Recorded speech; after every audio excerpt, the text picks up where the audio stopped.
Sudah belum menyerahkan? Mana Pak Azhari? Pak Azhari, beliau di tempat lain. Sudah belum menyerah ke yang... Oh, santai Bu, posisi Bu. Kalau memang ada kesempatan bapaknya nak diperiksa buat... Sakit habis ini tembus. Sakit itu pecah ditusuk ya? Iya. Sama pecah di temah ya? Sakitnya itu luar biasa. Dari alat apa gitu kan, USG dan sebagainya, baru tahu kalau hanya sekedar ngecek bahwa oi ciri-ciri ini biasanya asam lambung, itu tebak-tebak bermanggis namanya. Nah, obat-obatan, dokter, rumah sakit, operasi, jangan dia itu kita Iya, memastikan aku sakit kemarin kan apa. kisku tuh mati kan, habis dari rawat dari rumah. Nah, aku kasih sama ibu, Bu ini isinya tidak sebanyak yang dipikir sama kadarnya, tapi kami yakin masih untuk bolak balik itu cukup.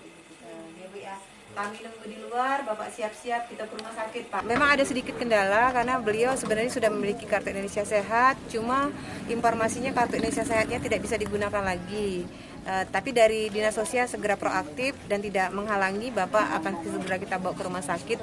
Cuma informasinya itu saja yang keliru, dan kami berharap kalau ada warga Kota Palembang yang saat ini memegang kartu Indonesia Sehat atau KIS ternyata tidak bisa lagi digunakan, segera lapor ya ke Dinas Sosial atau BPJS Kesehatan.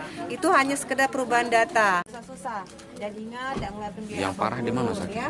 Baik dokter, rumah sakit, apalagi obat-obatan. Kalau ibu nak Cak ginjal ya? tahu be, sudah dia mungkin itu tidak mati. Sebelah kanan kiri. Itu. Dan Bapak jangan khawatir Pak ya, pokoknya sudah diurus galo-galo ya.